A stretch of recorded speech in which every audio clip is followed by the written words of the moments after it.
number of people who have phones. Why would you need these two people to be the ones to call in case there are fires?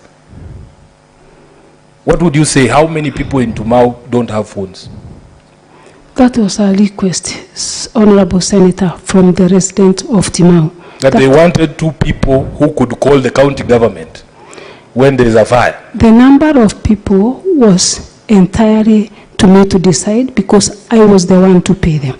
But these people were to make phone calls in the event there is a fire to the county government? Not only phone calls, but also give assistance to the areas that have been with such issues.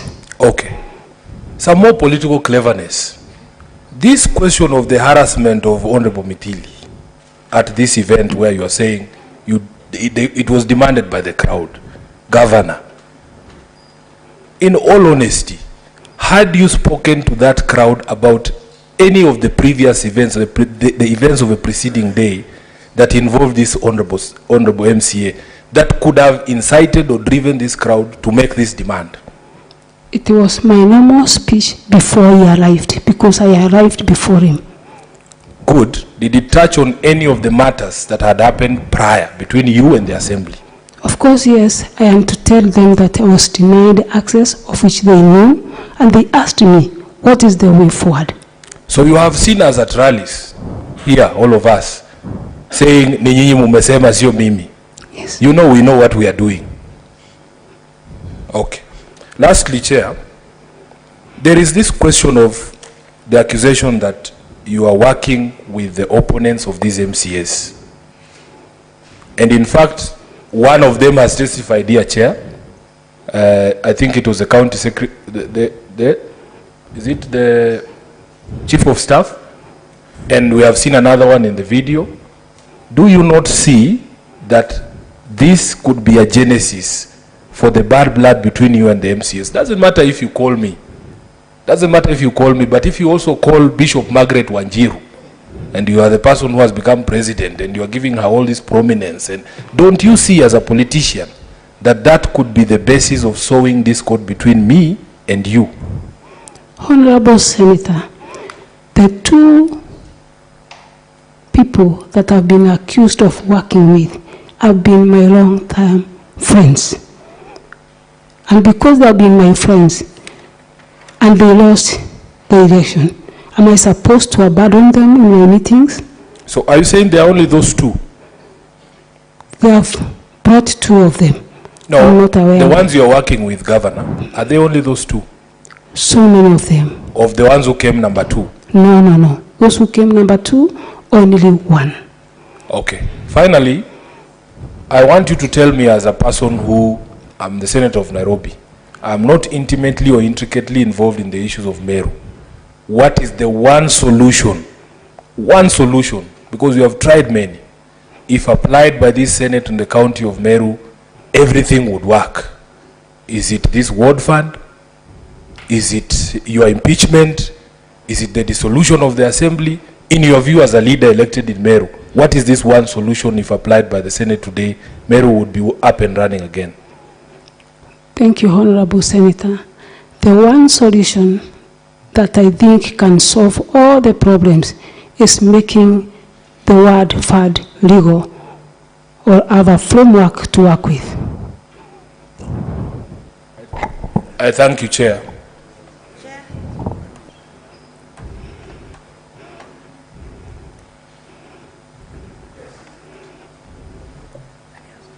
Chair, thank you. Thank you, Chair. Yes, thank you, Chair. Chair, because the Honorable Governor is a bishop, I want to take a biblical perspective. And I want to ask Governor Kawira Mwangaza, what does the Bible say about a loose tongue? A loose tongue can cause many problems. A loose tongue can actually burn down a nation. Yes. Honorable Governor, God gave you the victory, and I congratulate you. You are my colleague in the National Assembly. But did God give you the victory in order to go and trample upon everybody, to go vilify everybody, to go abuse other leaders? Were you given that victory, my sister, in order to finish yourself? Because I see a process of self-destruction.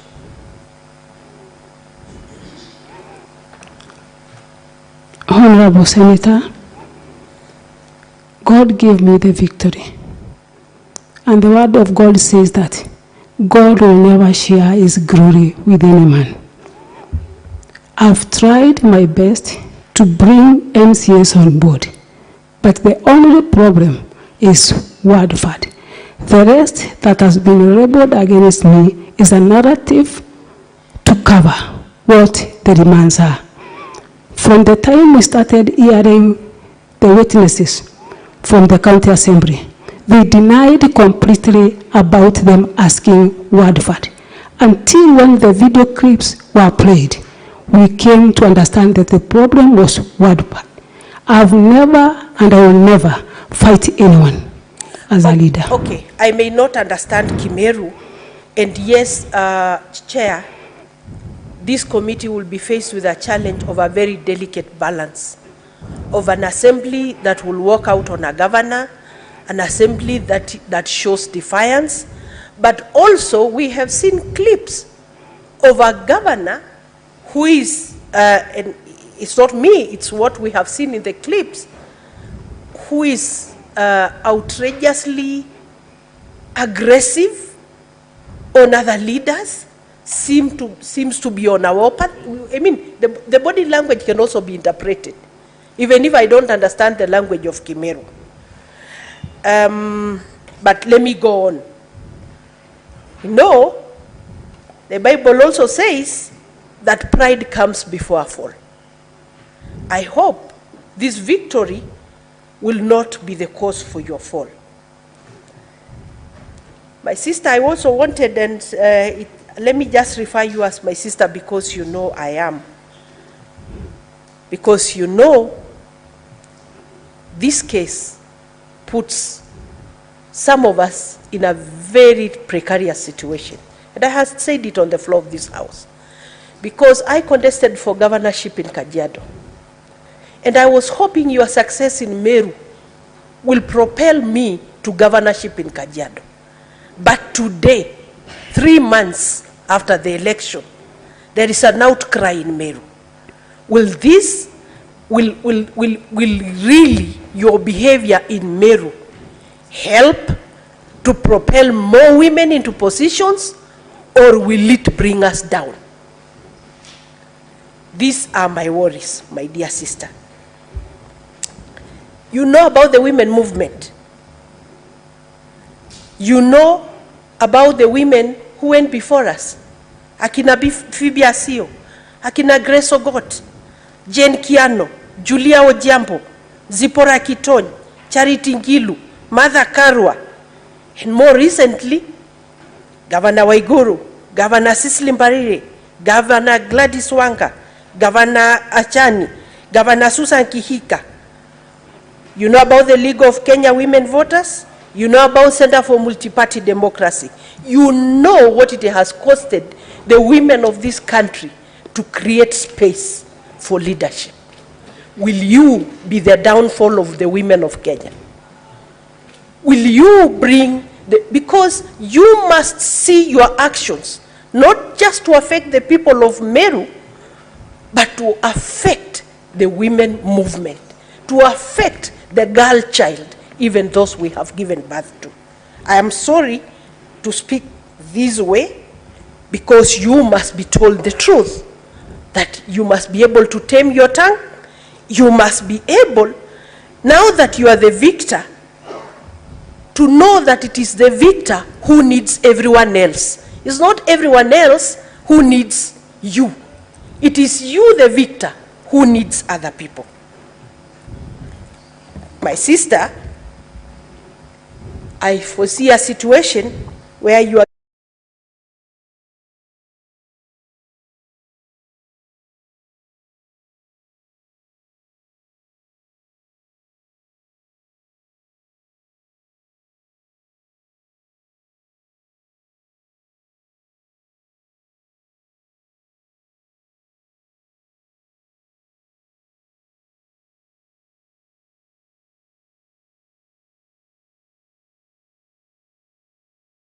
Was it obtained?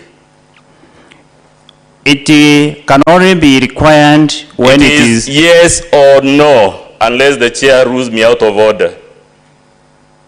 Was it obtained or it not? was not obtained. Good. It was not obtained. I will show you page 186. You just read the statute. We now want to see what the courts have ruled on the matter. Chair, I'm referring to volume 2 of our Bible, page 186. It's a decision, Chair, that begins at page 170, but I'm only interested in the conclusion the judge arrived at, which is at 186. Honorable Chair, with your kind permission. Yes, what is it? 2017 we had 3 governors. 2022 we have 7 governors. Next time we will have 10 governors. That we will always be adding our numbers in Point of order, Chair. Sorry, I have finished. Please, Chair, you must allow this point of order because that's why you have the chair. Come again, Mandago? Yes, I'm just on a point of order, Chair. And with a lot of due respect to my colleague Senator, you know, Chair, we are here to prosecute and make a decision on this matter of impeachment. But the Honorable Senator seems to be campaigning for women in this committee. Chair, we are not dealing with this matter as a matter of gender. We are addressing the Honorable Her Excellency, the Governor for Meru. Thank you. Senators, I think there's a way we can bend back and listen to Senator Tobiko, because in a way she is telling it to the witness that you are wrong and you are hurting many. It's young Sifuna, he speaks better English than me, who was telling me in the morning that it is expected that when a young person succeeds, he doesn't go through the door of success, but he stands in the door of success, holds the door for other young people to go through. So I am allowing Tobiko to do what she's doing, because should the decision of this committee be that the governor will not be impeached, the governor should not leave here thinking that this committee has not seen the things that Tobiko is saying. And therefore, I'm allowing, because I, like Edwin, Sifuna, Tobiko is saying, you've gone through the door, can you please hold the door and let other women go through, instead of spending that time fighting priests, fighting MCS, pushing the case of your husband. I think that is the way I understand it, and this is why I'm allowing it. So, but Tobiko, having protected you, allow me to guide you. Question. Allow me to guide you. I'm your elder brother. Allow me. Okay? You can do that, but also remember what Mandago is saying. You do it so that you are actually calling for some response. When she stands there, then a witness is not lectured. He's supposed to give us information. Can you extract the information? Asking the question now. Very good. So, Governor Kawira, 3 months after the general election, the Senate has been implored to overturn the sovereign will of the people of Meru. Would you tell us what is fundamentally wrong and how are we going to address it? Because all these leaders cannot be here for nothing. Can you tell us how to address this situation? Once again, Honorable Senator, let me repeat myself again. The only problem is the word fund. And I made a budget with 10 million for every word, that is 46 words, including the special word. And the MCAs were not ready to work with the 10 million. They insisted that the previous governors had allocated more than 20 million. And within 3 months, there is no way I could have changed to earn money without legal framework as to how the money will be operated in the counties. That is the only problem. Yes, Senator Maruo.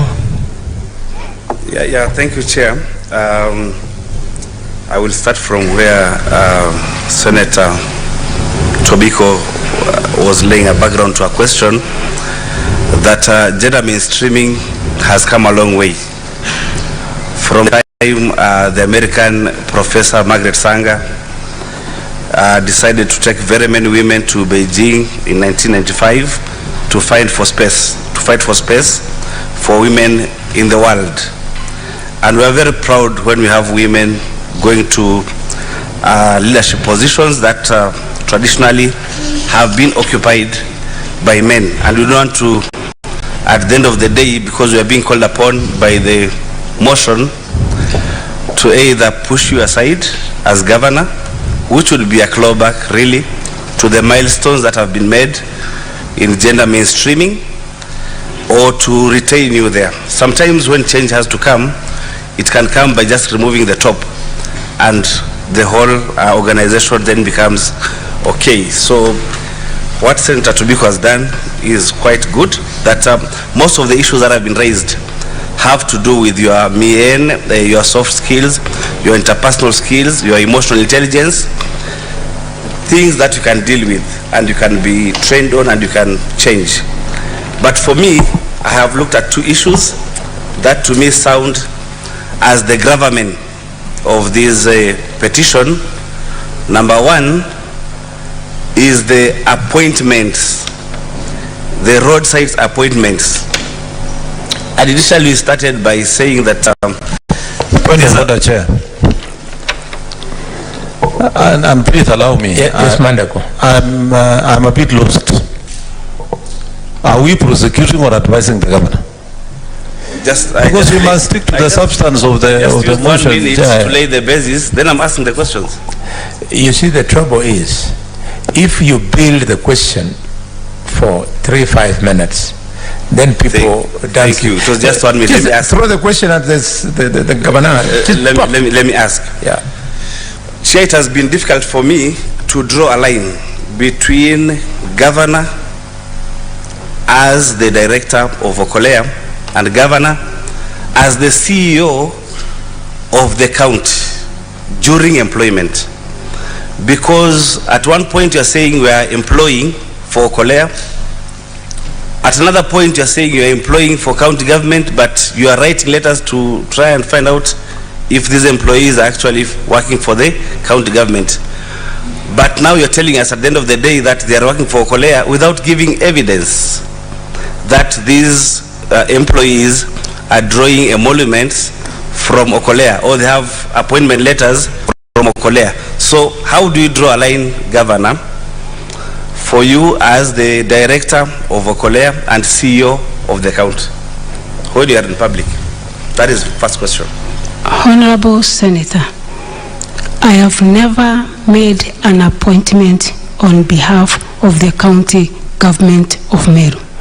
The entire exercise of employing lies to Public Service Board. For Okolea programs I have made, and that's why maybe we don't have any evidence from Okolea, same as we don't have any evidence of I having appointed anyone apart from the bubble anthracis, but no evidence. But for Okolea program, Honorable Senator, that lies with the Okolea office. Thank you so much. So maybe for the future, Senator Marua, just one more. I'll do another round, then you'll come during the second round. Yeah, but for the same question, Okay. then maybe the governor should draw a line so that you don't go ordering the county government officials, like the sub-county administrators, the ward administrators, to do the appointments on your behalf, because then it is posing a problem. Why don't you just do the last one, Chair? The last one is the spending at source at Meru Teaching and Referral Hospital. Already there is a board that allows that spending to be done at source at Moi Teaching and Referral Hospital. Why did you have to order that all the monies collected as revenue at MTRH to be expended at source? Yet already there is a law that allows that money to be expended there. Did you find that some money is taken to the revenue county revenue fund account? And if that is so, why are you trying to reverse it through that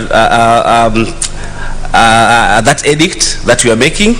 So we need to know.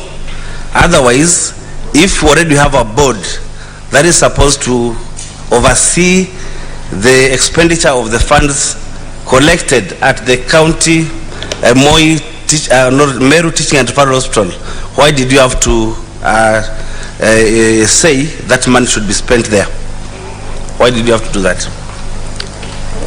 From my statement, I only advised or uttered a testimony that had earlier been discussed between myself and the board of Meru Referral Hospital, that they should apply the fund as per the MTRH Act. So the money collected at the MTRH hospital was being swept to the CRF account. Is that what you're saying? The board has its own regulations on how they apply the fund, which I'm not mandated to interfere. Do you have that knowledge or you don't have that knowledge? That the money collected as revenue from Meru Teaching and Referral Hospital, whether it is expended at source or it is swept to the county revenue fund account. Do you have that knowledge? The board has the knowledge. But Senator, Governor, Volume 2 of your own response, you have appended the Meru Teaching and Referral Hospital Act that speaks to what the Senator for Taita Taveta is saying. Are you saying that this evidence is foreign to you? No, Senator. Yes, then you better own it, because even in their, when they were leading you, your counsels never mentioned this affidavit. And this affidavit actually turns the accusation against you in one of the charges, I think it's charge 5, in your favor. So just respond to this. Don't say you don't know. Respond to this so that it can be part of the record that you are not breaking the law. You are making decisions in line with an existing act. Marua is helping you.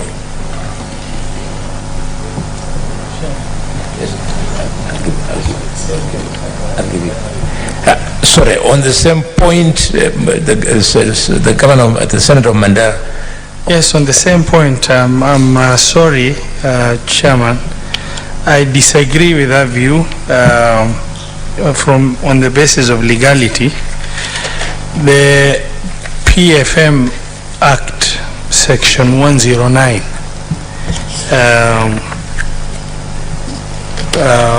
clearly, states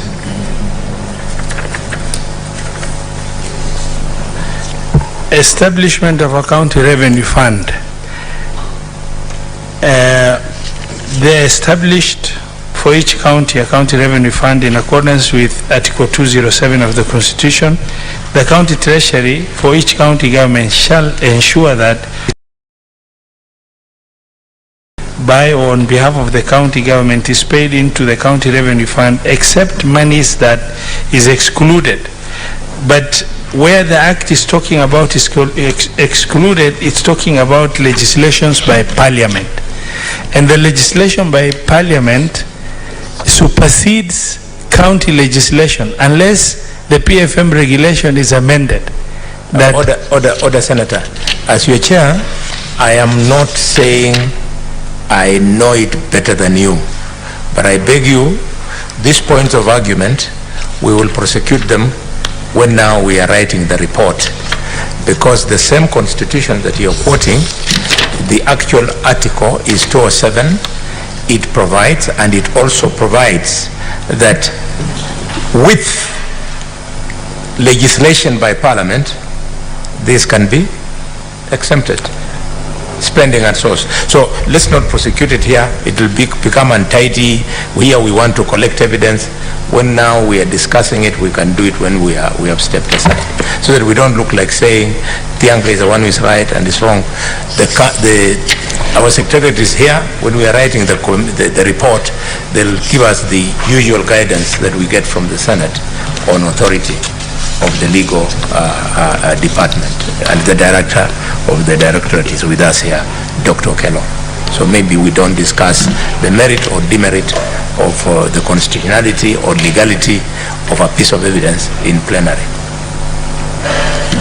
I would like that we leave it there and we continue extracting evidence.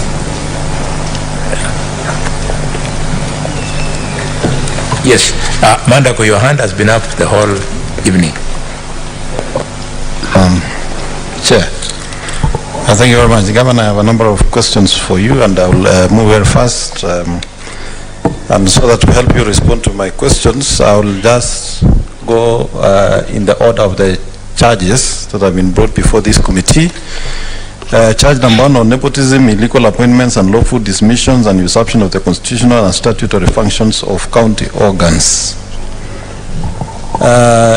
Your Excellency, one of the accusations there is illegal appointments. There is an advert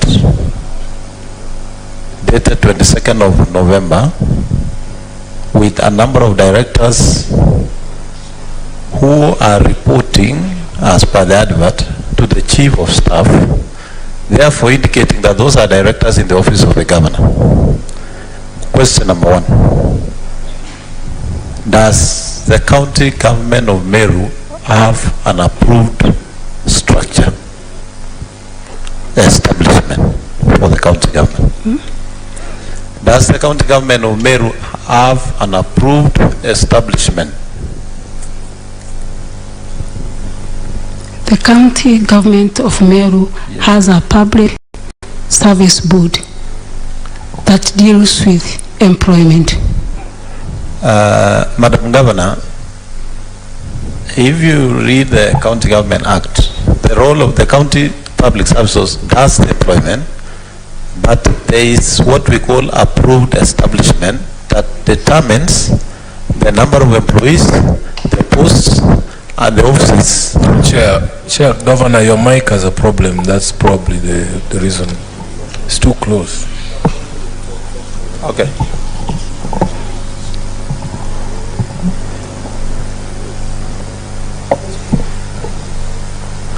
Thank you very much. Madam Governor was asking, does the county government of Meru, the county executive, have an approved establishment? The establishment in this case determines the number of employees or staff for the county government of Meru, the departments, the posts that are available. I'm only aware of the County Public Service Board. My second question. These posts of directors that were advertised on 22nd, prior to you coming to office, did we have directors existing in that post, or those posts were vacant? We still have the previous directors working with the county government of Meru. By the time the County Public Service Board advertise those posts? Were the posts vacant or the directors were still in office? And if they were still in office, what was to happen to their terms of service? I'm not aware of any advertisement that has someone still working in the office.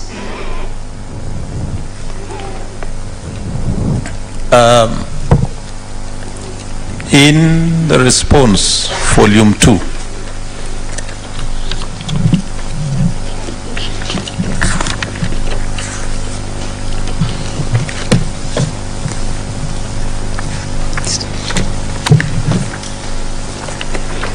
maybe Secretariat, you can help me quickly address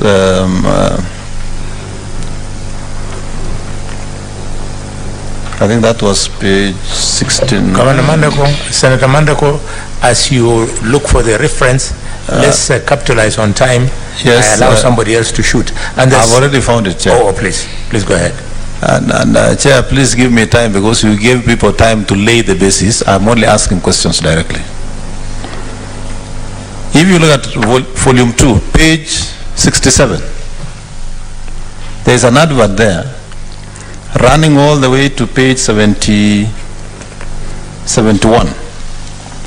on a number of positions that have been advertised, and these are the Director Protocol and Events, Job Group R. We have Director for Delivery Unit, County Delivery Unit. We have Director for Monitoring and Evaluation. We have a Director for Administration. I'm only asking, Madam Governor, by the time this advert went out, did we have those posts filled or were they vacant? They were vacant.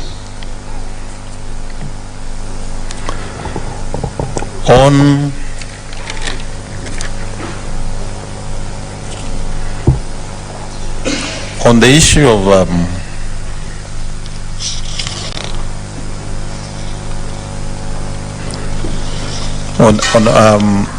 on the issue of appointments of fire officers, in the meeting you had in Timao, before I go there, can I ask that, do you have, as County Government of Meru, firefighting trucks? Yes, we have.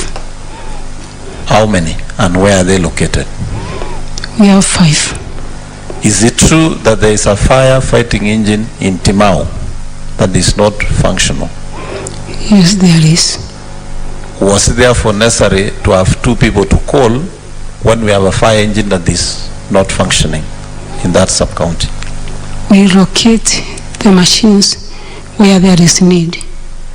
It is not necessarily that the fire engine is made for Timau. When need arises, we always send one to the area that is affected. And what I'm asking, Madam Governor, is you have identified 2 people who will be alerting the county government amongst other functions if there are fires. But the fire engine in Timau, which be the nearest in terms of response, is not functional. Are there any attempts by your county government to make sure it is repaired and functional so that the 2 people that you have recruited under our Colea program can then be able to function? By then, the fire engine at Timau was functioning.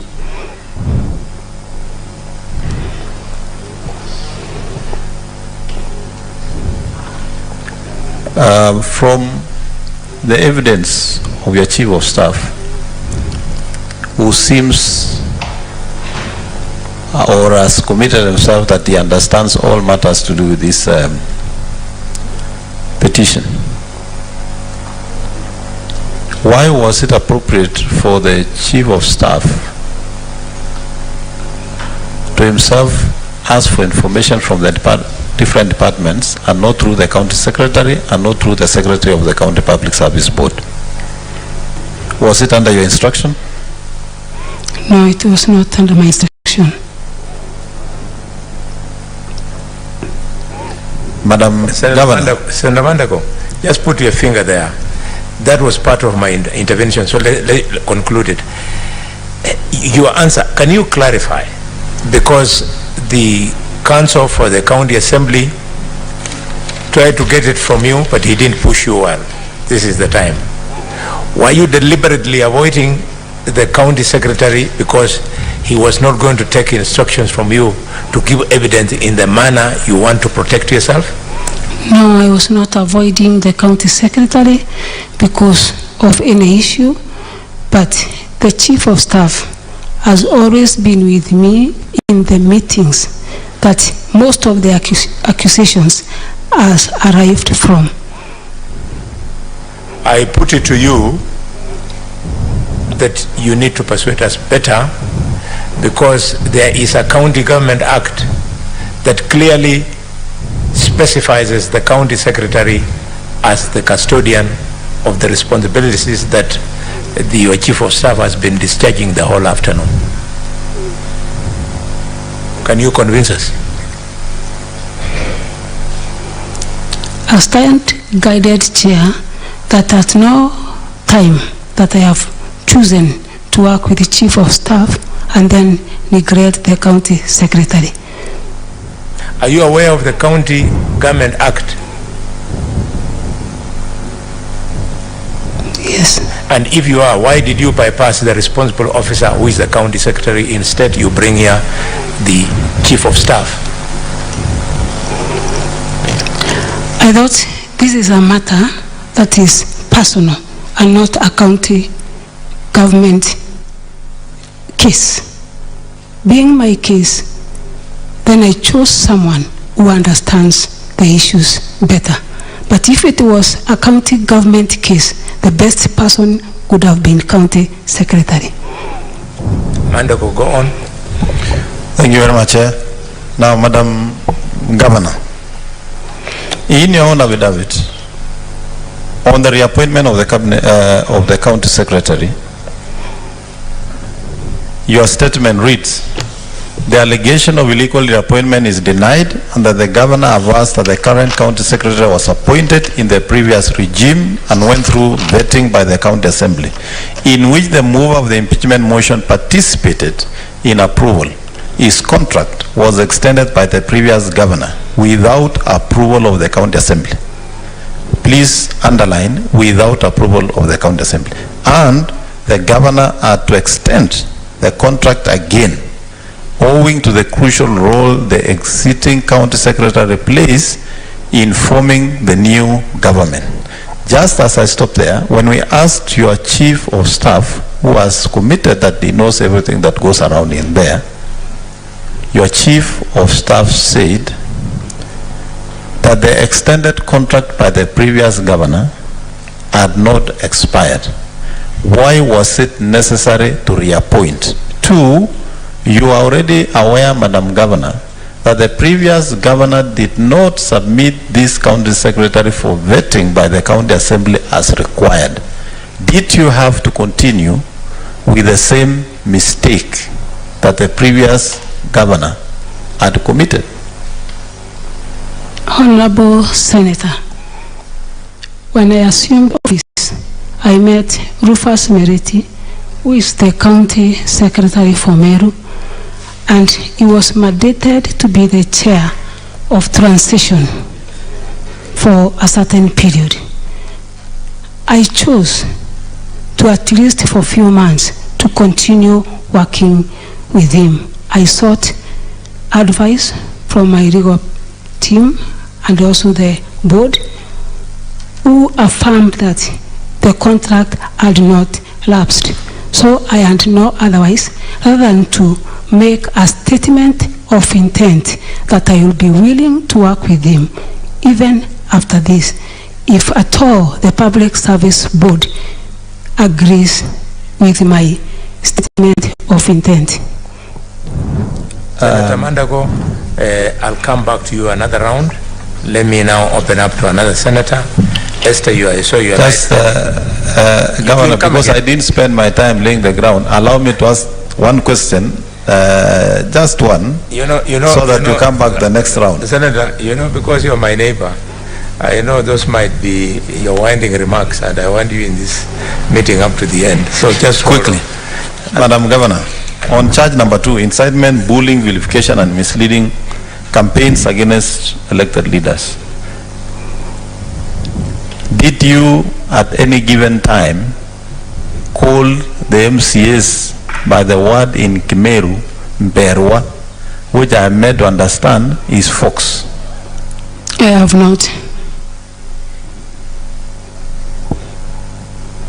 In dealing with matters at the ward, Madam Governor, are you aware that part of the responsibilities of the MCAs, and I want to draw your attention to the County Government Act, Section 9 on the role of members of County Assembly, 1A, that says, a member of County Assembly shall maintain a close contact with the electorate and consult them on issues before or under discussion in the County Assembly. Madam Governor, don't you think it was within the mandate of the County Assembly members to engage the residents of their various wards on the matters of this impeachment? I don't deny it was their mandate, but the process and the way the MCs conducted was wrong. Madam Governor, when the MCs didn't approve your nominees for CCs, did you go ahead to reorganize your government so that the rest of the departments were collapsed under only 3 CCs? Yes, Honorable Senator, after they approved only 3 CCs, with the advice, we reorganized as we sought to take some more names for approval later. Are you aware that if you have to reorganize government, you must have a CC approval? And in this case, we are serving CCs who are to serve to the end of the term. Therefore, you needed to comply with that provision before reorganizing your government.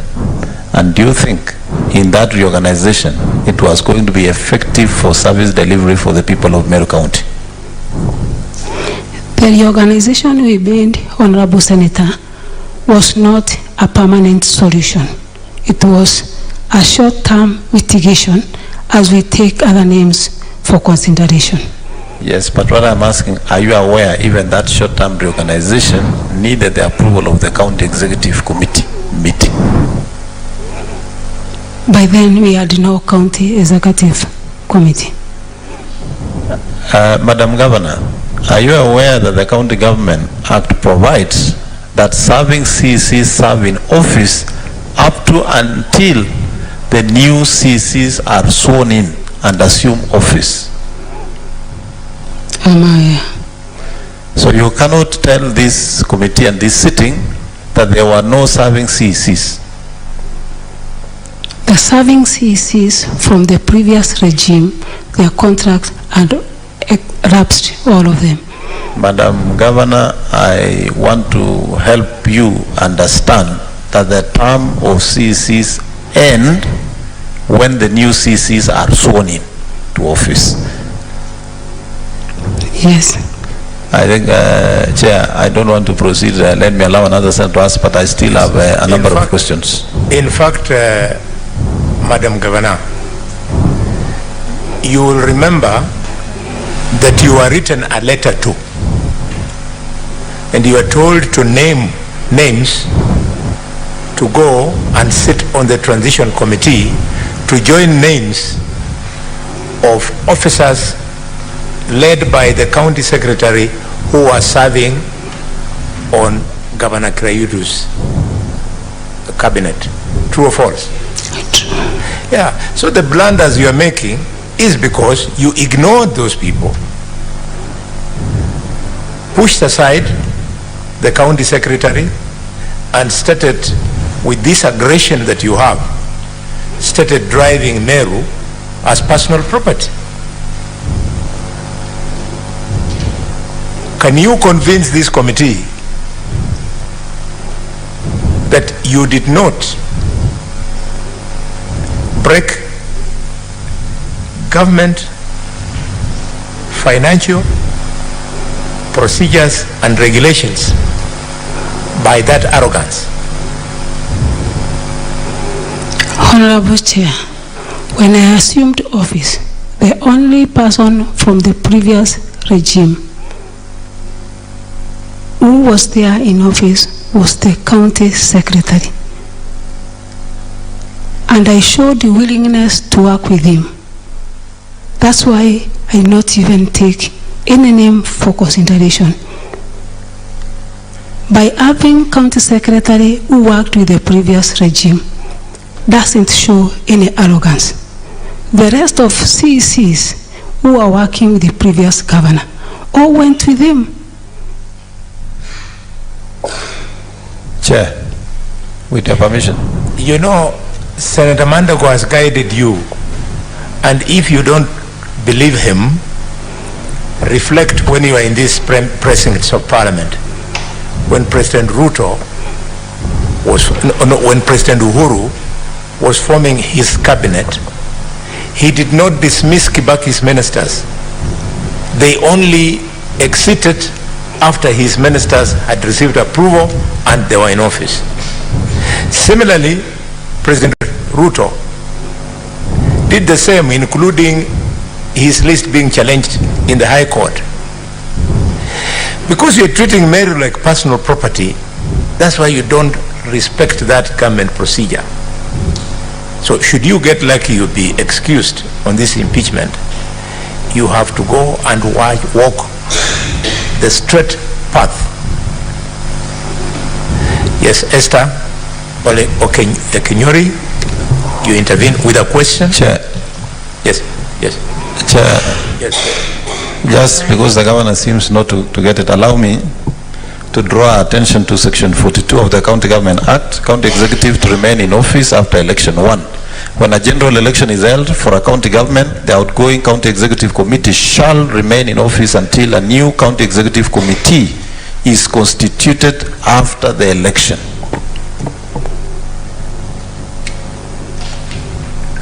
Governor? I stand guided, Chair. Now that is better. Okenyori? Thank you, Chair. Madam Governor, in as much as I sympathize with this process having come too soon after the election, allow me to ask you the following questions.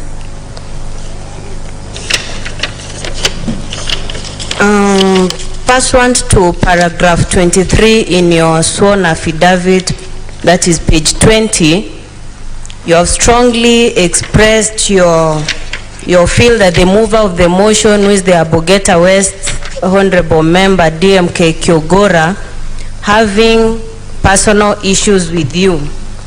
What is, however, not clear is why the remaining members of County Assembly went ahead to impeach you. Then therefore, do you think there's a problem you have with the rest of the MCAs who went ahead to impeach you? Secondly, I think there's a musician by the name Dolly Parton who sings a song that my mistakes are not yours just because I'm a woman. Madam Governor, the immediate former governor of Meru served the people of Meru and nobody questioned it. Do you think, Governor, that the accusations made about you regarding the first gentleman are made because you're a woman, or there is something drastically wrong that you did, that you're doing that the male governors didn't do? My third and last question, Madam Governor, do you still insist that all MCAs who have been politically influenced, or you truly appreciate with hindsight that you took the wrong foot forward?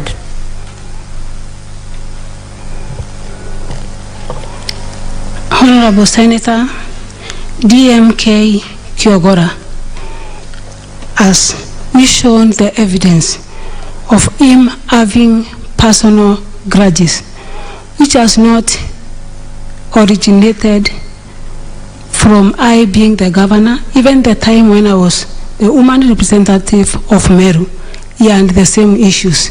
That's why I demonstrated a video of him trying to demean me even before I was the governor. And DMK Kiogora, being one of the leaders in the Assembly of Meru, has a lot of influence to other members. And to my thinking, maybe he has used his influence as a leader and also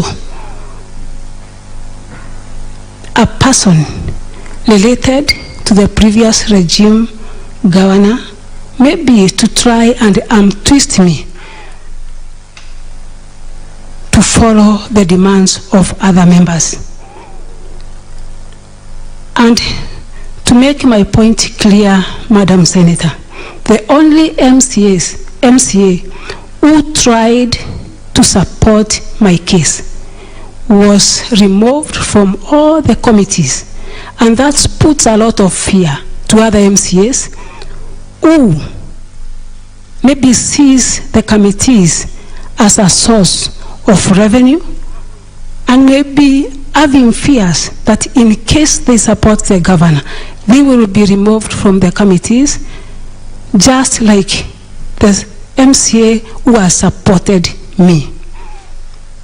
Madam Governor, as a beneficiary of Article 27 and all other enabling provisions of the law, are you confident that you've adequately adhered to Article 10 and Chapter 6 of the Constitution, that is the Leadership Integrity Act and Public Officers Act?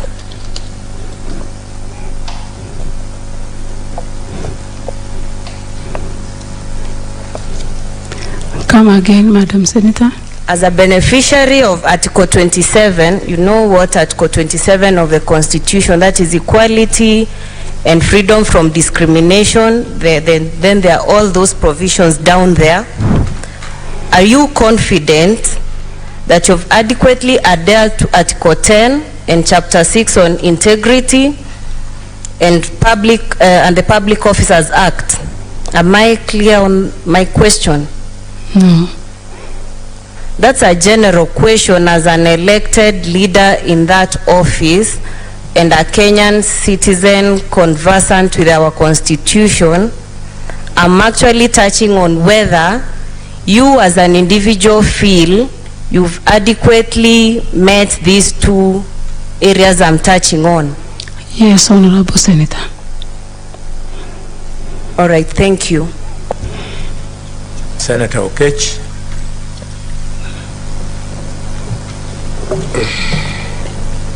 Thank you, Governor.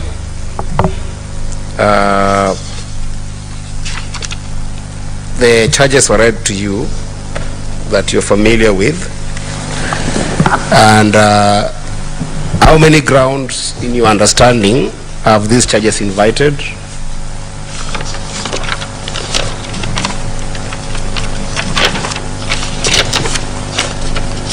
From the Assembly side, Yes. the legal person is 62. 62. Yes. Volume 1 of your responses, is this your affidavit?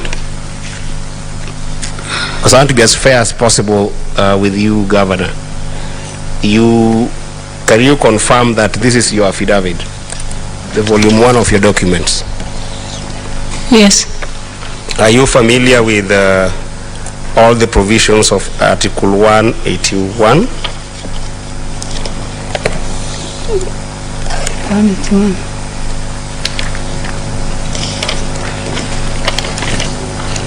Or should I read them for you? Yes. I'm going to, this is very important for me, Chair. Article 181, because I'm asking this in the context that the governor has just said here that she is here in a personal capacity. Article 181 talks about the removal of a county governor, which is what I perceive you are here in that capacity. So before I ask the charges, I want to ask, I will only focus on one charge, but I want you to tell you that a county governor may be removed from office on any of the following grounds. I won't go there because of time. There are about 4 counts for which a county governor can be removed. Then if you read again, Governor, the County Government Act, Section 33, the removal of a governor, not you as a person, but I'm talking about the governor of Meru County. A member of the county assembly may be, I wanted to read the sub-article, the section 33(6). In the special committee reports that the particulars of any allegations against the governor, again I want to underline the word any, out of the 62. The governor, A, have not been substantiated, further proceedings shall not be taken under this section in respect of that allegation. Or B, have been substantiated, the Senate shall, after according the governor an opportunity to be heard, vote on the impeachment charges. So I'm cautioning you that you are here as the governor of Meru and not as an individual, and that leads me to my question on charge number 5. Charge number 5, Governor, is on violation of public finance management laws. And I want to draw you to your affidavit on page 39. Governor, in the allegation of breaching the public finance laws, you have said that this is a misconceived and sensational accusation. That is on page 39, okay? Are we there? Of volume 1.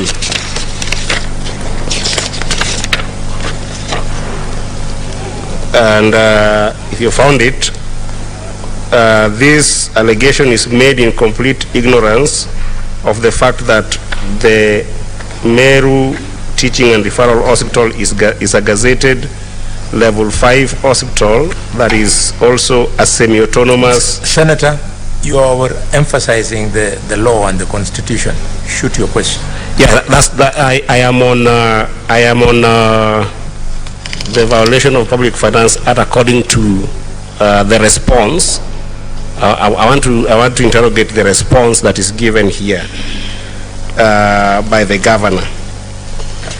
Governor, you are claiming that the evidence provided with regards to your pronouncements in the video that the county, the Meru Teaching and Referral Hospital should not spend at source is not a violation of the PFM Act. Is that right?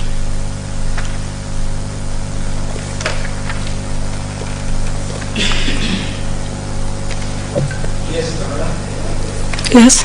Because to you. The claim here is, Governor, that, and I was reading it until the chair intervened, you said here that the evidence tendered in this support of the impeachment motion is an unverified video, which we watched here, and if anything to go by, we watch what was said there. And you've said that the hospital is a semi-autonomous county government agency to address its unique needs rather than sending the money to the county government. Is that true? Yes, Honorable Senator, I'm trying to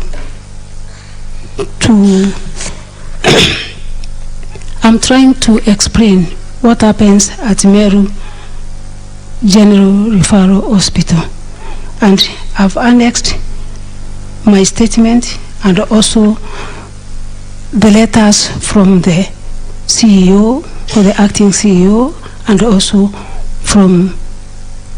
My question is this, Governor. You have alluded in that statement that the financial management, especially with regard to spending at source of the Meru of the Meru Teaching and Referral Hospital is not subjected to a PFM Act because it's an autonomous body that is dealing with its own issues. Is that true? It is subjected to the Act, and what I said is that they apply the FAD according to the law. But, okay, that's fine. You are disowning your own statements in the affidavit, but that's fine. The last issue that I wanted to prosecute on with regards to the same is on the issues of waivers. Again, in the same affidavit, page 40, you have pronounced yourself to the issues of waivers, which you've said here, the practice of waiving hospital bills for the needy is not unique to Meru County and other hospitals, including Kenyatta Hospital, justifying your Facebook post that ordered an waiver on in the hospital.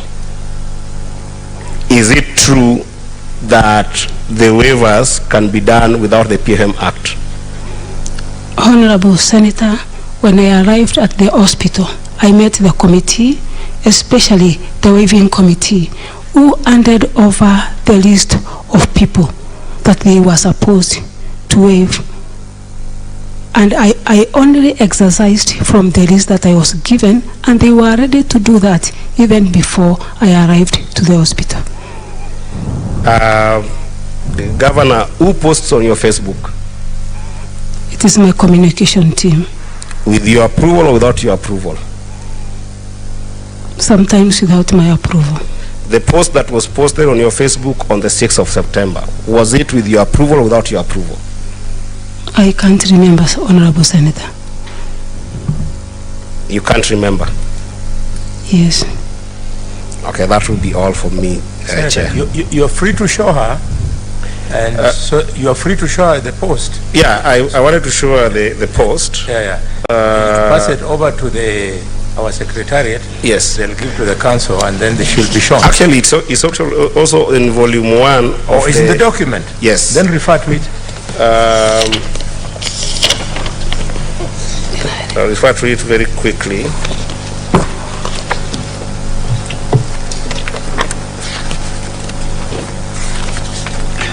Yeah, if you turn to page, I think 128 of volume 1, 128 of volume 1 of the Members of County Assemblies Council.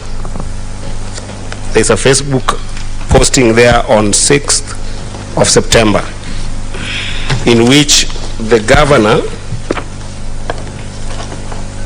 claims to have ordered the waivers against Article 150, Section 159 of the PFM Act. That's why I'm asking you, Governor, the post that was put on your Facebook page on 6th of September, are you aware of it? Was it put on your Facebook page by your approval or by yourself?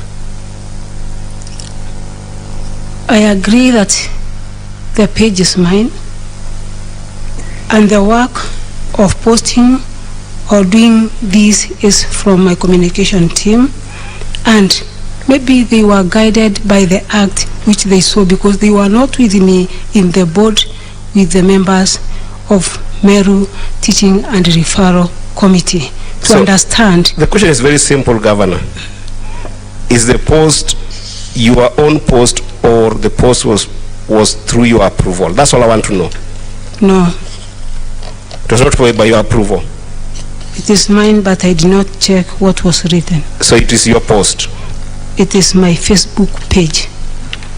Okay, that's all I want to confirm. Madam Governor, if you must rely on Facebook, Twitter, Instagram, and so on, you must play by the rules. You'll end up in jail. If your account is being run by an administrator, then you must put a disclaimer on that account that all posts here do not reflect your personal position unless they are initialed with something. Otherwise, you are well advised in the current times to run all your social handles by yourself. And Chair, just for the record, it is verbatim from this page. The governor says, last but not least, I have waived all hospital bills for the patients who are extremely poor and deserving with huge bills that are not held at the facility. In the affidavit, the governor says she met the committee prior to this posting. And under PFM Act 159, the powers of County Executive Committee member for finance to waive or vary tax, fees or charges, the County Executive Committee member for finance may waive a county tax, fee or charge imposed by the county government and its entities in accordance with criteria prescribed in regulations provided under here. If you read A, B, and C, which I'll leave it for the chair for the and also the council of the governor, the criteria that is stated here, none of those are spoken to in the affidavit. So these are serious violation in my view. Yes, Governor. Honorable Chair, I stand guided that I will not repeat again the exercise or allow my team to post on my behalf without first seeing what they are posting. Because the post, even if it's mine, Honorable Chair, there was a meeting before then where all these issues were discussed between myself and the board, and they gave me a list of people that they wished to waive and go home. Senator of Kiambu. Thank you very much, Chair. As a layman, not looking to assist the governor, I do understand all waivers in the county, and in most cases are given by the CEC's finance. But you have seen governors put them in the newspaper, governor is waiving the rates. So when the governor is doing that, I believe it's a cabinet that is doing that. But to the governor, I know what is going through your mind, and especially when you're answering questions from the young lawyers from the assembly, as young as less than 30 years, and with a lot of humbleness and humility. So I just wanted to pick that point, that if this house was to save you, continue with that humbleness. But my question, I do understand when new governments are formed, government bodies and entities attend inductions where they are trained on how the government systems work, how to serve the people, even the definition of what a motion is, like the one that we are discussing here today. So did you attend an induction? Yes, Honorable Senator. You did. What about the MCAs? Are you aware whether they attended inductions? They attended induction, and they also invited me to the place. So we can say, despite what is happening, everybody is well trained. Yes. On the issue of Okolea and the issue of the county government of Meru, which you're both the CEO of the county government and also the CEO or the director of Okolea, don't you think running them parallel is somehow undermining the way you serve your people? Because you're serving the same people, whether through Okolea or the county government, which actually has more tools than Okolea. Don't you think it's undermining the way you should work? Honorable Senator, I always don't intend to run them in a parallel way. When we go for any development meeting, Obviously, we give people mic to say their problems and also address some of the issues that are raised in my meetings. Necessarily are not meant to be. The problems are not meant to be solved by the county government of Meru. That's where now I chip in as the Okolea director. A good example, if a mama comes on board to a meeting and begs that she needs a cow, and in Meru County government, we don't have such a program. That's where I chip in and donate a cow. And I don't think, Senator, by doing charitable work or even assisting people that come to my meetings, even if the meetings are official, is a gross misconduct. Well understood. Well understood. I understand for the county. Senator Tangwa. Yeah. You are helping the witness. Witness, in accounts, there is an animal called double accounting. If this senator allows you to run that monster called Akolewa or Kolea,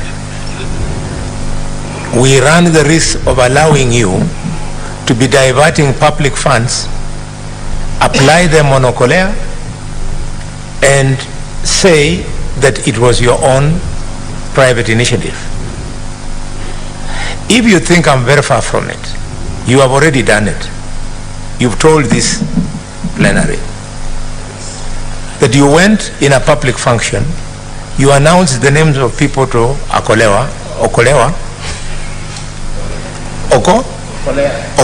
Okolea, but it is not lost to us that in the process you went with a government car fueled by the government, support staff probably got per diem, and you went there bragging that it was your private entity. Please, as Senator Tangwa has said, the county government has a better tool of you to intermit through. Wait until when you are approaching elections, then you wake up your Okolewa things instead of running the risk of double account. Chair, allow me to record my divergent view on that matter. I was on the floor, Chair, and I have not at any time have I interjected anyone.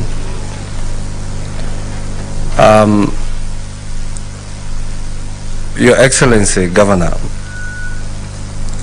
if somebody said you're still in campaign mode, would they be wrong? Yes. Do you know the role of the MCA? Yes. Okay. I won't ask you what are the roles, but do you at least know that they are not your employees? Yes.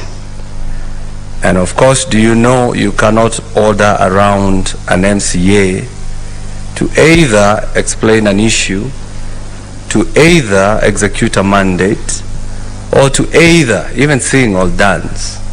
Yes. So from the videos that we saw, do you think that was right what you did to the Honorable Member, was he Mwenda? Honorable Mwenda Idhiri came to a meeting and the residents asked him to apologize. If you listen to the video clips, I'm the one pleading with the crowd that should I apologize on his behalf? They said no. I repeated again, I want to apologize on behalf of Mwenda. They said no. Okay. You said the issue is the ward fund, and it has really been mentioned here. And the way I understand, for us or for any county to have a ward fund, there must be a legal framework which should either emanate from the county executive but passed by the assembly, or emanate from the assembly but still passed by the Assembly. Now that you have said that's the only issue, what measures have you taken to at least try to show the goodwill that if at all this legal framework is there, we can just implement this word fund? Honorable Senator, there is no legal framework that is there that I've seen in my office. What I met is an approved budget where the previous governor had allocated 10 million ward equalization fund. I went ahead, invited all the MCAs that we have 10 million that is allocated to every ward. Can you come on board so that we can go to the ground and identify the projects that are going to be implemented by the same 10 million? So it's only one MCA who came on board, and he is now at the ground doing what he's supposed to do by the law. Okay, so if the MCAs were to pass this ward fund, and of course it passes all the elements of being a good law, would you assent to it? Yes. Okay. As I conclude, Chair, you have been accused of working with others in place of MCAs. I did not get that. So working with others in place of MCAs, does that mean you have a different assembly that would pass laws for your side and you don't do that with the MCAs who are elected by the people? Honorable Senator, unless the accuser is trying to misquote or to show that the Okorea programs that are run by myself and the church, which are done every Sunday in the afternoon, and that one is not a political meeting, it's a charitable program whereby we help the poor, educate the poor, build houses to the poor. I don't see the reason as to why MCAs should complain about the Okorea program, which is not managed, financed by the county government of Meru. Yesterday it was said that the governor is at war with everyone. So I want to put a question. Is it that the governor is at war with everyone, or everyone is at war with the governor? Maybe the vice versa, that everyone is at war with the governor, but not the governor at war with everyone. Why would they be at war with you? Some of the issues that I've said, it's about the fund. The fund. Yes. Finally, Mr. Chair, the governor has been referred as Hitler. So allow me to ask this question. She has been referred to as Hitler. And others have also accused her of revering them as Mbirwa. So in these two terms, Hitler and Mbirwa, if you were to choose one, which one would you choose to be referred as to? None. None. Thank you very much, Chair. Members, now we are remaining with two. We have 1 hour for closing statements. So Just on I'll one, allow Chair. my vice 2 bites. Come out 2 bites. Yes, come out. Thank you, Chair. It's called come out. Yes. Thank you very much, Chair. Madam Governor, I just want to ask you one question. Chair, I will only ask one question. It's a kind of a clarification that I want from the Governor.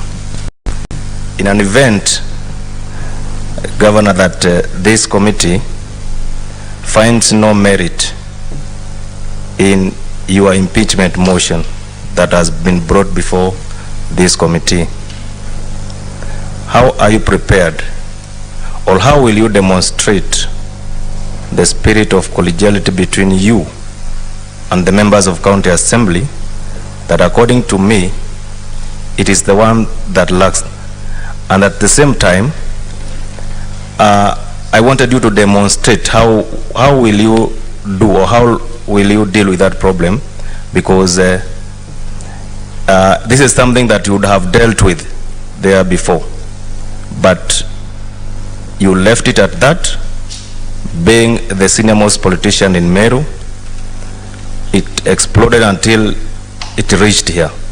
So how will you do, or how are you prepared to deal with that problem in an event that one will happen? Just that, Chair. Yes, Governor. Thank you, Honorable Senator. Thank you, Chair. I will go ahead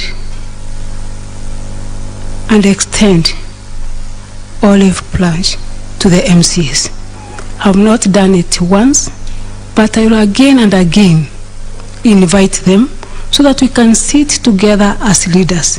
If the issue is word fund, they fast track and see that there is a legal framework for us to have the fund increased so that they will be satisfied. Senator Kavintu. Thank you, Chair. Madam Governor, we know you've been standing there for a long time, but just bear with us. I'll have only one question, and this is from the volume 1 of the MCA's, accusation. And this is in page 18, which is incitement, bullying, vilification, and misleading of leaders against, misleading campaigns of against other leaders. Madam Governor, according to the witnesses who stood on that deck there and spoke, majority of them accused you of not having respect for any of the leaders, especially elected leaders of Meru County. What can you tell this committee about that allegation, and what are you prepared to do moving forward to make sure that you can work with the Meru people, and even if not now, in future, and for your own goodness, being a bishop, somebody who is called by God? What can you say about this allegation? Because it came out more than anything else. Thank you, Honorable Chair. One of the reasons as to why maybe we are here, it is about the funds, and at the same time being an independent governor. When I assumed office, a lot of people came on board, including leaders. And I want to bring to your attention that it is too early for one to judge a person. I'm in the process of learning a lot of things. I'm in the process of trying to organize my government. And maybe there are some people who feel that I should come to aid or do what they want me to do within a very short period. This is too early for me, maybe to give people some favors, which I don't believe in, Honorable Senator. But I'm ready, and I've been ready to work with all leaders, not only elected leaders, but any other leader, including the Nyumba Kumi and chiefs and everybody else. And if I was rude and the behavior as it has been narrated by the MCAs, I don't think the Meru people would have given me such a big position. In fact, to be very clear, not only the MCAs and not only the leaders of Meru, that goes to even the Catholic Church. The father who stood in that deck yesterday, he was really, really bitter. to an extent, he said that, I don't know if you were here, but I think you were here. He said that there is no forgiveness in such a case like this. Yeah, and if a man, called of God, can say that there is no forgiveness, and Jesus says that we should forgive 77 times 7 in a day, then that really left me with a lot of questions. And I know at times things happen and things are said. When I was campaigning last year, many things were said about me. But you know what? I went above the things. Governor, I would advise you to go above the issues that you are going through. And I know it is doable because I did it myself personally. And I know you can do it and you can overcome. If you go to the Leadership and Integrity Act of 2012, page 9, 8 and 9, and you read there, you will see the things that our government and our laws require of us as leaders, because there are requirements for us to follow as leaders so that we can be at peace with the others. I know we cannot appease everybody, but at least let 90 out of 100 be at peace with you. Then that way you'll be able to deliver your mandate. And Chair, if you allow me, I will speak to Madam Governor as an elder sister now and advise you. Please, I know it is hard. It is not easy to handle a whole county. And it was not easy also for you to go through the campaigns. I know you were hurt by many people. But that hurt now, take it out of your heart so that you can love those people and serve them. Because they are your people now. And you are their governor. And they should all come to you as the CEO of the county, as the overseer of the properties of the county of Meru. And if you do that, God also will bless you. And what do you think people think about you, a bishop, and then they're accusing you of all those things that they are saying? You know, the name of God is looked down upon, and that is not godly. Just raise above the bar, and God will bless you. Thank you, Governor. Thank you, Honorable Senator. And maybe in just 2 minutes, I humbly request to put this clear, that the felicitation of the Catholic priest who was here is not that I don't want to work with the men of God.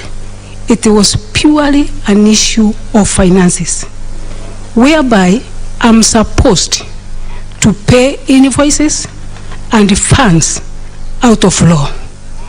And I don't think that is my mandate, Honorable Senator, not to be accountable so that I please everyone. It is against the law that I should bend and break the law to appease or to please everybody. Honorable Senator, I want to bring to attention that all the wrangles and all the problems, the only source is funds. To the issue of MCAs, nothing else. It is about funds. It is about the process of procurement, which I'm not ready to break as a bishop and also a leader. I'm not ready to excuse any person maybe wearing a title of a clergy to loot public land so that I look good to everybody. Even Jesus himself did not look good to everybody.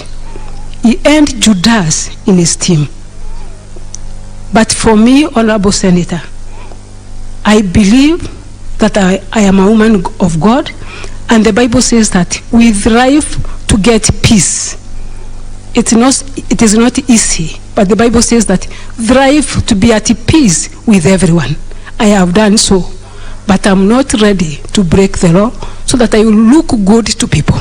Thank you, Honorable Senator. Thank you. I want to allow Senator Mandago to make. Thank you very much. Two questions.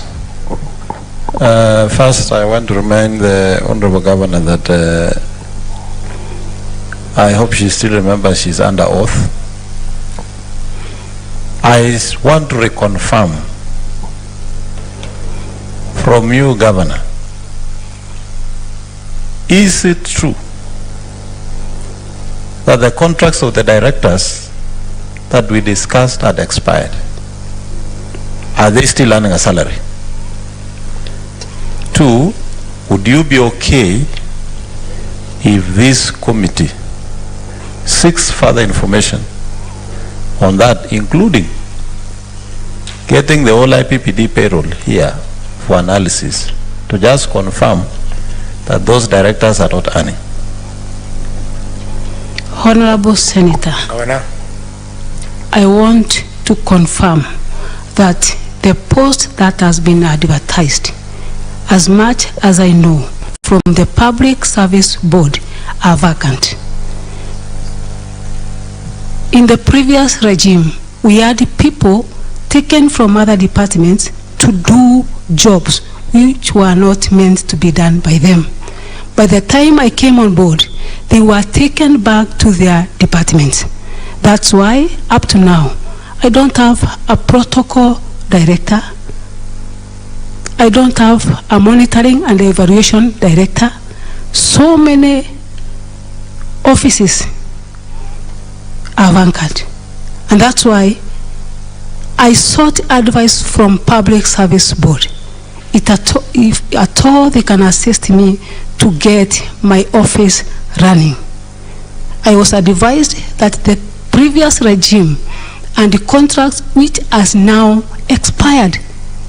And that's why maybe the Public Service Board advertised the positions.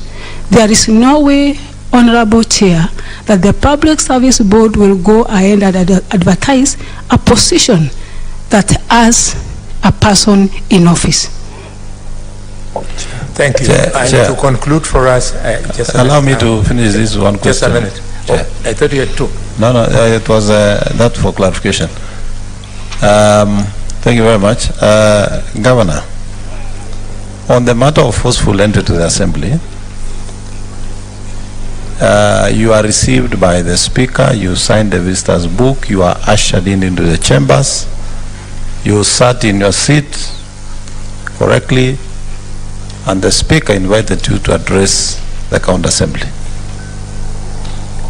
As soon as you had begun delivering your State of County address, there was a walkout by the members of County Assembly. Was there any MCA left in the chamber that alerted the Speaker that there was no quorum in the House? No MCAs. So the Speaker, so are you telling this evening that the Speaker on his motion noticed there was no quorum and adjourned the House? He noticed in his own capacity that there was no quorum and adjourned the House. Thank you very much. If I was there yesterday, the Council for the County Assembly had some questions to answer. Thank you. Chair, one more. Thank you. Before I give you, I saw the light of Okechi. Okay, let's just sum it up. Thank you, so that we get this. I just wanted to check with you, Chair, whether these were final remarks, and in that case I can proceed. If you're still interrogating the witness, then I'll wait for me to make my final remarks. I forgot in my line of thoughts just one question to the Governor. Your Excellency, this committee is going to give recommendations, and they can go either way.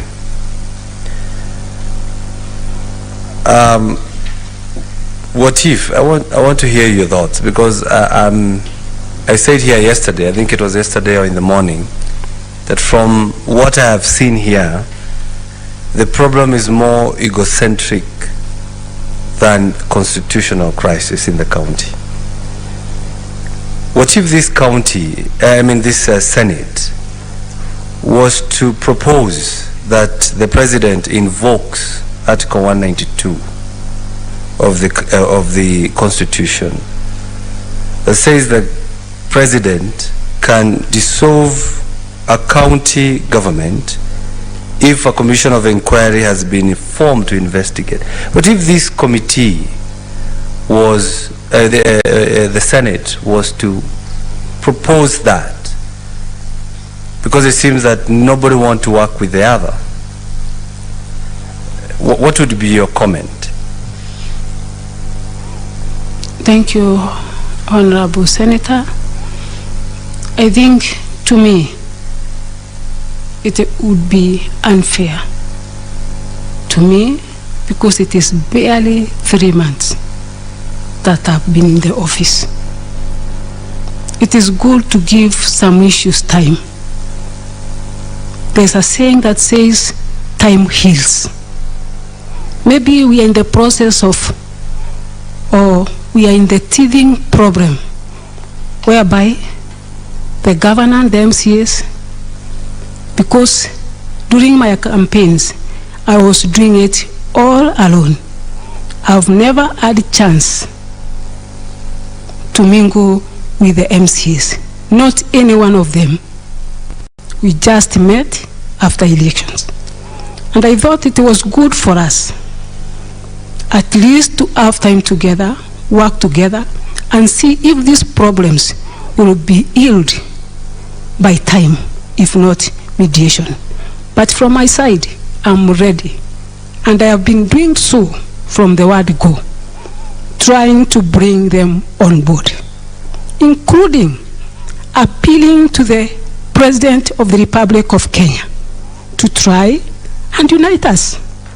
That shows the willingness to work with them. Thank you, Honorable Senator. Chair, just 1 minute, members. Let me ask my 2 questions, then we shall make a decision on how to use time. We need to sort out some issues so that I can contribute during report writing. 1, the County Assembly has filed a document, and on page 59, the County Assembly has attached a letter from the Ethics and Anti-Corruption Commission. I would like you to clarify whether you have ever appeared before EACC to respond to charges. The EACC wrote to me after a letter. Have you appeared to EACC? No. No. Yes. Thank you very much. Number 2, it is all not about what fund, because one of our witnesses, I think it was Lucy, from the, Lucy or Eunice? From the, Lucy. Lucy told her that your interpersonal skills are so bad that you don't recognize nominated MCS. You tell them women who won their seats through the blanket. Can you, under the blanket, can you speak to this evidence so that we know how to treat it? The evidence, Honorable Chair, is null and void. I have never, to any MCA, that she was given a chance under the blanket. The last point that I have is your husband, the first gentleman. Looking at MCS, both on the videos and here, they are not mad people. It looks like they find it difficult to work with your husband. Given that it is a fact of law that there is no budget for the office of First Lady, First Gentleman, First anything. There's no such a budget, there's no such a law under the county government. Are you prepared to ask your husband to take a back stage and keep out of any offensive public functions? And by this I mean the functions where he wouldn't be needed. Would you prepare for purposes of Meru going forward? Thank you, Honorable Chair. Point of order, Chair. Point of order, Chair. Point of order, Chair. Point of order. There are many now. Here. Start with Esther coming. I'll come to Mandago later. Yes, Esther. Yes, you are actually cautioning the council there against addressing the first gentleman as your husband. No. I was cautioning him about the English. And you're using the same. Just a minute. That husband of yours. There's a difference in English between that husband of yours and your husband. That husband of yours is abusive, but your husband is respectful. That's it. Chair, let me defend you from Senator. He has used it properly. Yes. Yes, Chair, with a lot of respect to you, Chair, I want to completely disagree with you. In that, the first gentleman of Meru County in social events, Chair, can be sent by Her Excellency to represent her in functions. Mr. Chairman, it is a tradition all over. And it's a practice that has been practiced by all governors when they are unable to attend functions, Chair, that are not official in nature or social in nature within their counties or even outside their counties. They have sent their spouses to represent. So we are not going to gag the first gentleman of Meru to attend social functions, Chair. We have, I think there is, we are just found in a situation where we are not used to having the first gentleman. In fact, I was asking, when they go for the first spouses meeting, there would be only 7 men out of how many women. It's a very unusual situation that we have to learn to get used to.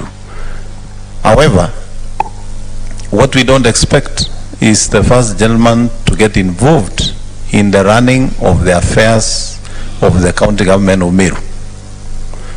2, Chair, I'd also asked for a point of order earlier, and you asked me to wait on the Okolea program.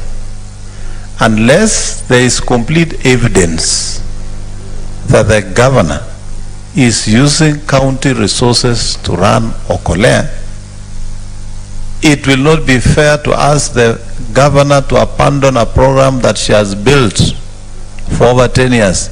Chair, you are aware that leaders run their personal foundations, not necessarily for official work they are doing, Chair, but to address other societal social issues that cannot be addressed using public resources. Unless there is completely evidence that Okolea is being run by public funds, it would, in my considered opinion, it would not be fair to ask the governor to abandon a program she has started and run for 10 years.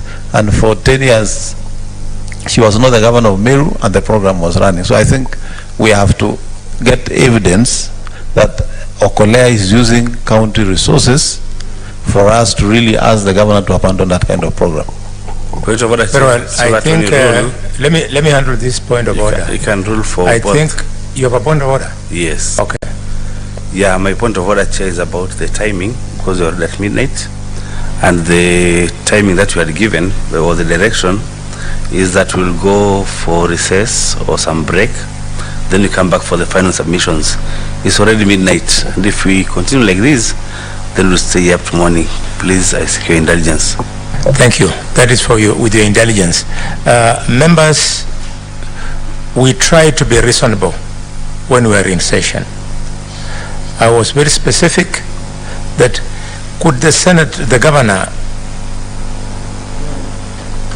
clarify whether the first gentleman, your husband, who appears to offend quite a number of people, specifically MCS, could step back from public functions, the official functions. In the many years I've been in public service, I have never seen the First Lady address an official function of government. Not Jamhuri Day, not Mashujaa Day, nothing.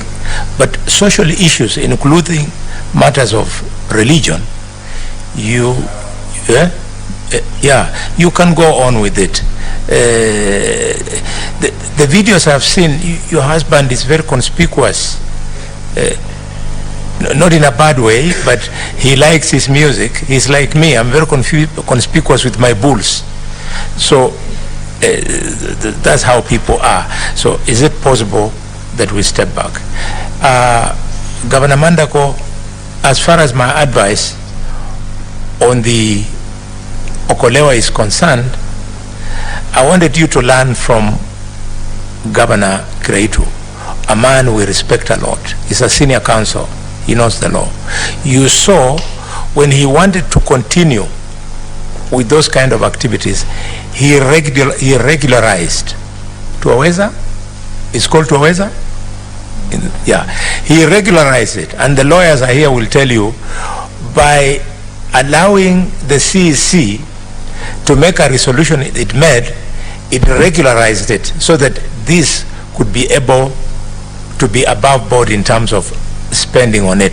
So if Okolewa must go on, you should see a way of either divorcing it completely or regularizing by asking your county executive committee to take a position on it so that we don't break the law. I can hear members wanting to confirm. One more thing I forgot, Chair. 1 minute. Mwaruma? Mwaruma, you have something. I'll come to you, Tobiko. Mwaruma, I saw you talking. No, I have said, I had talked about the timing. Okay. That we need to reduce on what we are doing so that we can go for a break. Okay. And come back for the final submissions. Okay. Otherwise we'll spend the whole night here. Tobiko? Yeah, Chair, my two supplementary questions, and I'm not going to add anything. One, Governor Kawira, do you have a technical team of advisors? Yes, I have a legal advisor. Because this looks like there are too many goofs in the short term you have been there. I have advisors. Two. State their names and what they advise you on. I have a legal advisor by the name Adero, political advisor by the name George Mungania, and economic advisor by the name Kiambi. Two, notwithstanding the fact that you're popularly elected, do you really have the capacity to bring Meru together? Do you have the capacity to lead Meru? Thank you. Yes, Honorable Senator, I have the capacity to lead Meru, and not only capacity, but extra capacity, because of the grace by God, the spiritual anointing added to the political will makes it big.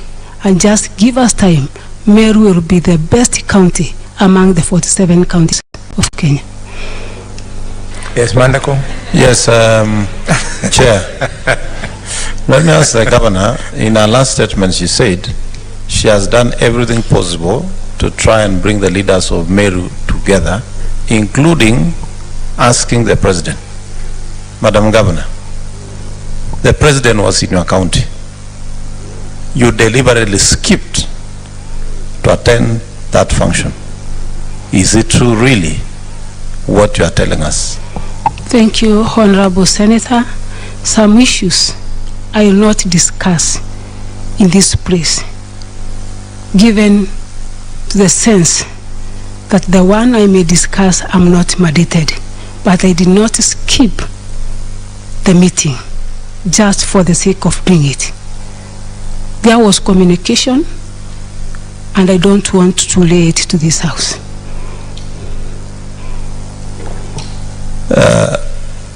Chair, Madam Governor cannot say I've reached out, and when we ask her whether she skipped, she becomes dodgy. Madam Governor, if you read again the County Government Act and the functions of the various organs, the senior most leader in the county is the governor. And by law, the governor can ask for a meeting of all the leaders to discuss. Are you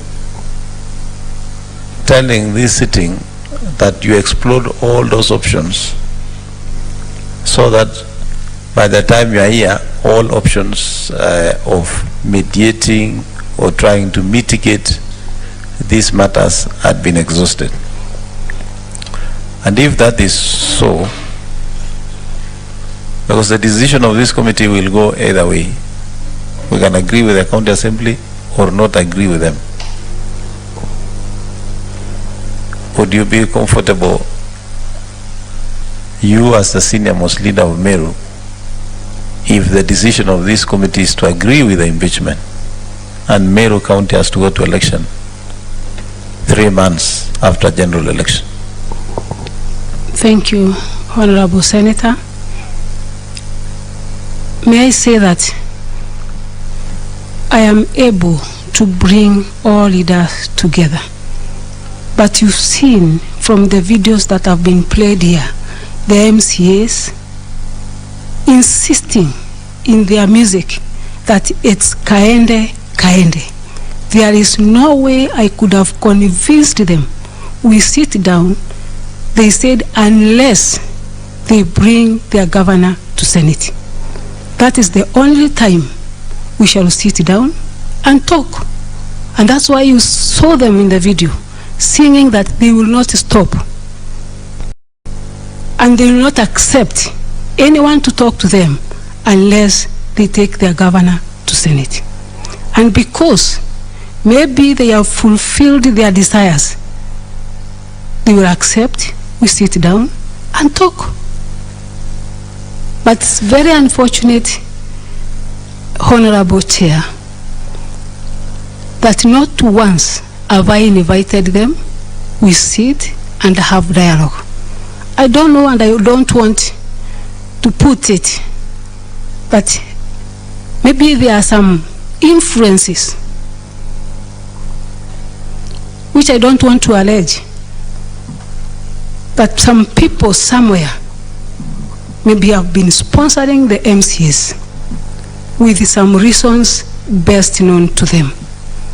But because we have reached at this level, let us give it some more time. Very well.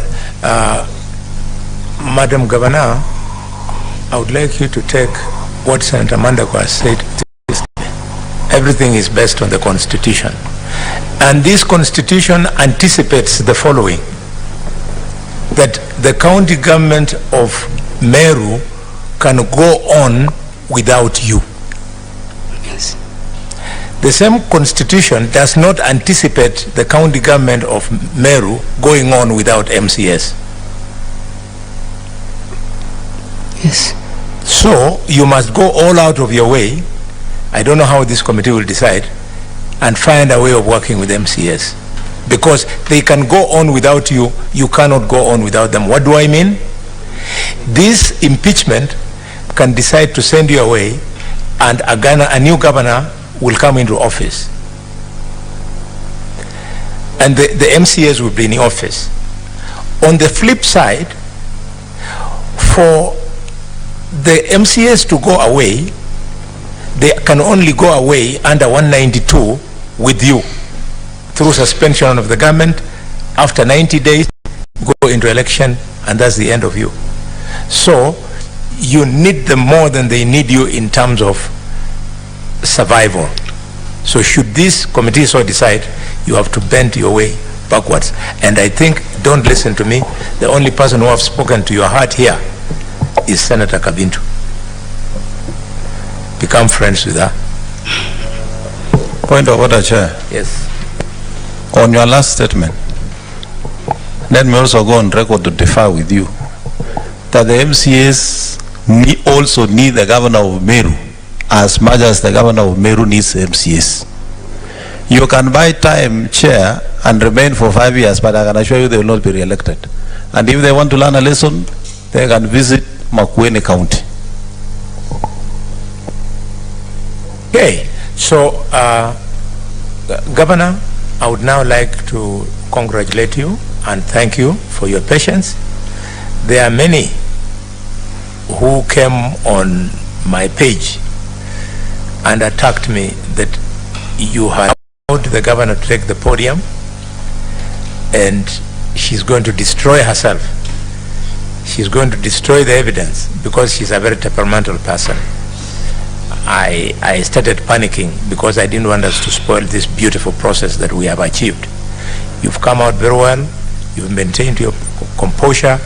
You've been able to respond to all questions. We thank you. I thank the other parties, especially the governor, for the way you have guided her. And I want to thank the county assembly for the respect that we have maintained, because I thought this was going to be a very hot session. Thank you so much for all this respect. This is now 15 minutes past 12. We want to reconvene at 30 minutes past 12, so that we do submissions either way. Do I take it that you want to submit for 30 minutes? Council for the County Assembly? Yes, Chair, would pray for 30 minutes, and I'll be sharing that 30 minutes with my colleague, Mr. Jacob Ngwele. Thank you. The Governor? Equally, Honorable Chair, 30 minutes will do for us. We'll share it between myself and my learned friend. Very good. So, my good kid sister, Her Excellency the Governor of Meru, please step down. Your session is now over. Thank you.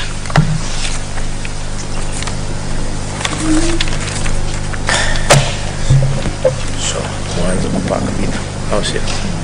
Hii yangu mpepe kumpeleka huko, nitatumia maneno yenye nitaandika hapo. Very nice. So, members will withdraw to the lounge a little bit for 15 minutes.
Confirmed whether he tackles or handles matters of law in the office he said he serves in the county.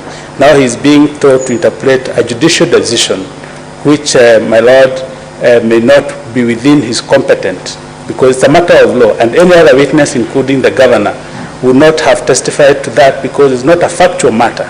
It's a matter of law. We think the witness is being oppressed to be required to offer a legal opinion. He has no training in law, my lord. Counsel, don't overprotect your witness. Your witness is a very competent man. I think what the Council for the County Assembly is asking for is not a point of law. He's not even seeking an opinion. It's a fair question. Let the answer be on record. We shall interpret it. Don't overprotect him. He's above 18. Most obliged, sir. Through the chair. Even asked you the question, sir. Please read for us paragraph 105 on page 186. It's a matter about the county assembly appointments, just like the one now before us. Please read it. Paragraph? 105.